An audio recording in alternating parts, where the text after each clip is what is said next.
नमस्कार साथियों, स्वागत है आपका हमारे YouTube चैनल स्टैंडर्ड जीके गुरु पर। तो साथियों, आज के इस वीडियो में हम जीके जीएस का प्रैक्टिस सेट करने वाले हैं, जो प्रैक्टिस सेट आपकी परीक्षा में काफ़ी सहायता करेगा। तो चलिए स्टार्ट करते हैं।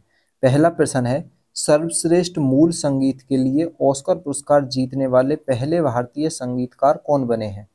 तो किसके लिए? वेस्ट संगीत के लिए ऑस्कर पुरस्कार जीतने वाले कौन बने हैं? A.R. खान। तो इसका राइट जवाब हो जाएगा A.R. खान। ऐसे पहले भारतीय हैं। कौन? A.R. ये रहमान खान है। तो A.R. रहमान खान पहले भारतीय संगीतकार हैं जिन्हें बेस्ट ओरिजिनल स्कोर के लिए क्या मिला है? ऑस्कर पुरस्कार मिला है। अगला प्रश्न है, अगला प्रश्न क्या कहता है कि एक्स की आयु 10 वर्ष है और एक कारखाने में कार्यरत है। तो एक्स के निम्नलिखित में से किस अधिकार का उल्लंघन किया जा रहा है? तो जिसकी आयु 10 वर्ष से कम है, अगर वो कारखाने में कार्यरत है तो उसका कौन सा अधिकार का उल्लंघन होगा? तो इसका राइट जवाब हो जाएगा शोषण के विरुद्ध अधिकार। कौन सा अधिकार? शोषण के विरुद्ध अधिकार का उल्लंघन होगा। तो यहाँ पर एक नंबर का ऑप्शन बिल्कुल राइट हो जाएगा। तो कौन से अनुच्छेद में आता है? ये अनुच्छेद 24 में आता है। 23 और 24 किससे हैं? शोषण से संबंधित है। अगला प्रश्न है, अगला प्रश्न क्या कहता है कि पर्यावरण दिवस की थीम क्या थी? तो पर्यावरण दिवस 2023 की थीम पूछ रहा है। तो पर्यावरण दिवस 2023 की जो थीम थी, क्या थी? ये थी प्लास्टिक प्रदूषण का समाधान।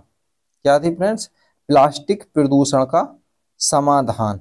तो यहाँ पर 2 नंबर का ऑप्शन बिल्कुल राइट हो जाएगा। ये जो विश्व पर्यावरण दिवस है 1973 से मनाया जा रहा है। कब से? 5 जून 1973 से प्रतिवर्ष मनाया जा रहा है। अगला प्रश्न है, अगला प्रश्न क्या कहता है? कौन सा पद किसी परिपथ विद्युत शक्ति को सही निरूपित नहीं करता? तो कौन सा पद है जो विद्युत शक्ति को सही निरूपित नहीं करता है?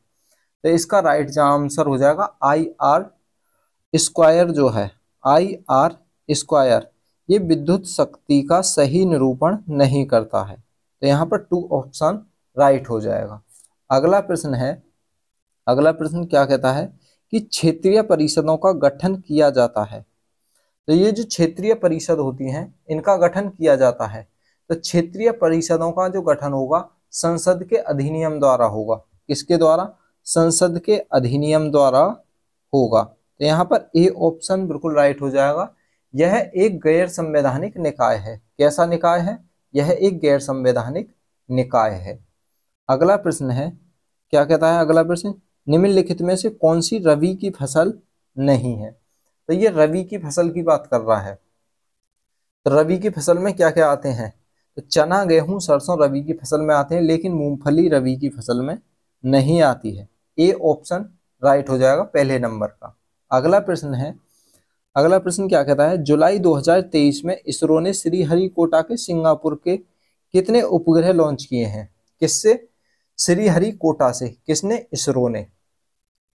तो सिंगापुर के कुल 7 ग्रह, 7 जो उपग्रह लॉन्च किए हैं। कितने उपग्रह?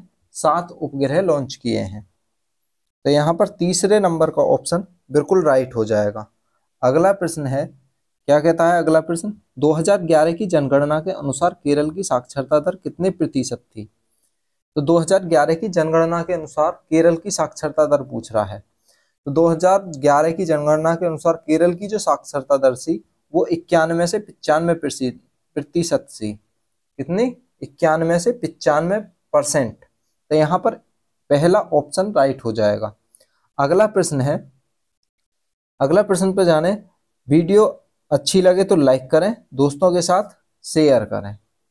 प्रश्न क्या कहता है? प्रश्न नंबर 9 है, क्या कहता है? कौन सा भारत में दी गई खाद्य श्रृंखला के उत्पादन का सही क्रम है?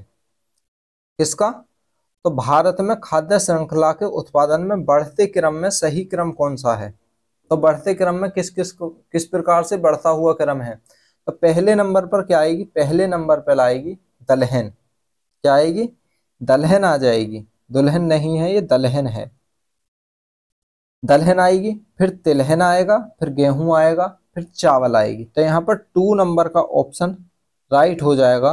दलहन, तिलहन, गेहूं, चावल। अगला प्रश्न है, अगला प्रश्न क्या कहता है, 74वीं गणतंत्र दिवस पर निम्नलिखित में से किस प्रसिद्ध व्यक्ति को मरणोपरांत पद्म विभूषण पुरस्कार से सम्मानित नहीं किया गया? यानी मरने से पहले ही उन्हें कौन सा सम्मान मिल चुका है? पद्म विभूषण। तो ऐसे कौन से व्यक्ति हैं? तो 74वें गणतंत्र दिवस पर जो मिला था, कुल 6 व्यक्तियों को क्या मिला था? पद्म विभूषण मिला था। तो इनमें से जीवित व्यक्ति कौन है जिन्हें पद्म विभूषण मिला? तो इसका राइट जवाब हो जाएगा कौन है? एम कृष्णा हो जाएंगे। कौन हो जाएंगे? एम कृष्णा ऐसे व्यक्ति हैं जिन्हें मरने से पहले ही कौन सा पुरस्कार मिला है? पद्म विभूषण पुरस्कार प्राप्त हो चुका है। अगला प्रश्न है, अगला प्रश्न क्या कहता है कि किस राज्य द्वारा पहली बार वित्त वर्ष 2023-24 में युवाओं से बेरोजगार भत्ता देने की घोषणा की गई है? तो किस राज्य ने 2023-24 से बेरोजगार युवाओं को भत्ता देने की घोषणा की है? तो कौन सा राज्य है? तो ये राज्य है कौन सा? छत्तीसगढ़। छत्तीसगढ़ राज्य है जो प्रत्येक बच्चे को कितने रुपए देगा?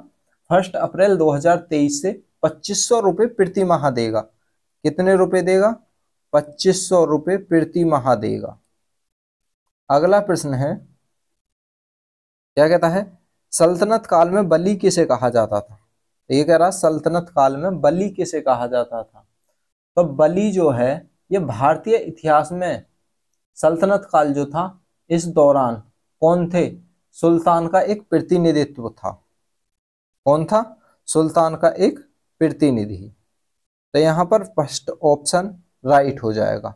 अगला प्रश्न है, क्या कहता है अगला प्रश्न, यूएपीए की धारा 13 के अनुसार किसी व्यक्ति द्वारा करे गैरकानूनी गतिविधि में भाग लेने या उसे प्रेरित या उकसाने या सलाह देने पर कितने वर्ष का कारावास का प्रावधान है? तो कितने वर्ष का कारावास होगा यदि कोई किसी को उकसाएगा किसी गतिविधि में या कोई कृत्य करने के लिए उकसाएगा या प्रेरणा देगा? तो इसमें 7 वर्ष का कारावास होगा।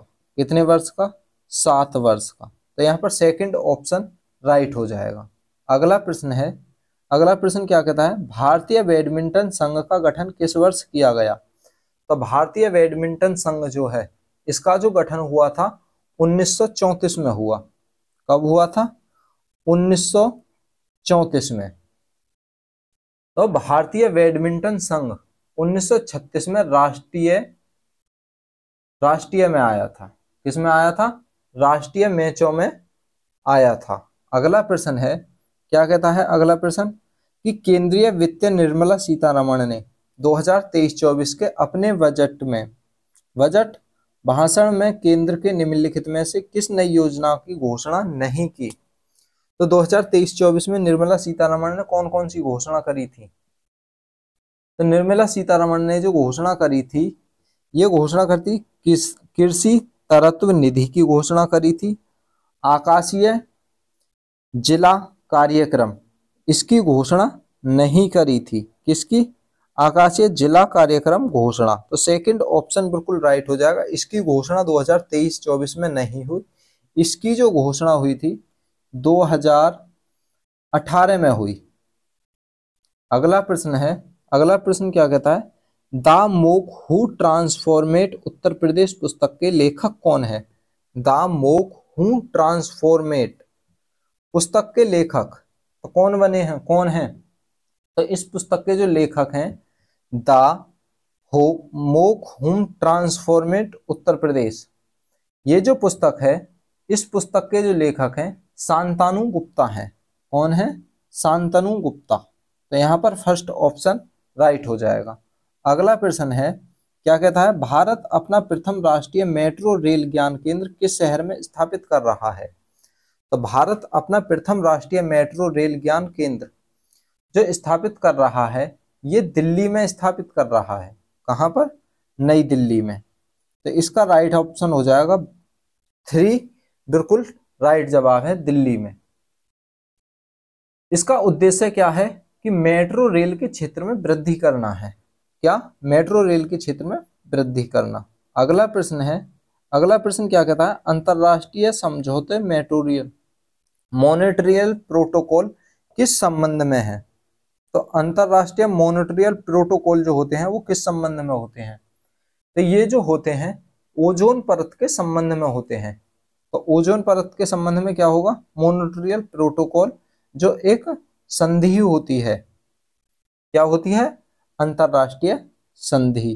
तो यहाँ पर जो राइट जवाब हो जाएगा ये ओजोन परत के लिए होती है। तो यहाँ पर फर्स्ट ऑप्शन राइट हो जाएगा। अगला प्रश्न है, क्या कहता है, भारत की थल सेना, नौसेना व वायुसेना की सूची का विषय है। तो ये जो भारत की थल सेना, नौसेना और वायुसेना है ये संघ सूची के विषय हो जाएंगे। किस सूची के, संघ सूची के विषय हैं। सेकंड ऑप्शन राइट हो जाएगा। अगला प्रश्न है, मोडोवेट का पूर्ण रूप क्या है। किसका, मोडोवेट का पूर्ण रूप क्या है। तो इसका जो पूर्ण रूप होगा क्या होगा, तो इसका पूर्ण रूप है मोडिफाइड वैल्यू एडेड टैक्स। क्या होगा, मोडिफाइड वैल्यू एडेड टैक्स। तो यहाँ पर सेकंड ऑप्शन बिल्कुल राइट हो जाएगा, modified value added tax. Sorry, तीसरा नंबर बिल्कुल राइट हो जाएगा, मोडिफाइड वैल्यू एडेड टैक्स। तीसरा ऑप्शन राइट है। अगला प्रश्न क्या कहता है कि निम्नलिखित में से किस ऊर्जा परिवर्तन में बल शामिल होता है।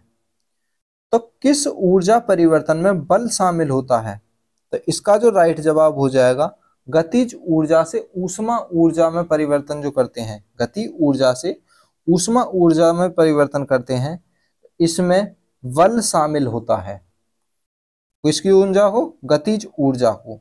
तो यहाँ पर फर्स्ट ऑप्शन बिल्कुल राइट हो जाएगा।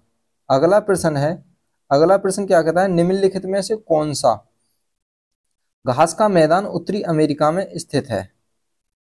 तो कौन सा घास का मैदान उत्तरी अमेरिका में स्थित है, तो इसका राइट जवाब हो जाएगा पेरियारी घास का जो मैदान है, पेरियारी घास का मैदान उत्तरी अमेरिका में स्थित हो जाता है। लेकिन पंपास दक्षिण अमेरिका में स्थित हो जाते हैं। पंपास किस में है, दक्षिण अमेरिका में। अगला प्रश्न क्या कहता है, पोरोपाइज, डॉल्फिन और चमगादड़ किसका प्रयोग करते हैं। ये जो पोरोपाइज, डॉल्फिन और चमगादड़ जो होते हैं ये किस किरणों का प्रयोग करते हैं, तो ये अल्ट्रासाउंड का प्रयोग करते हैं।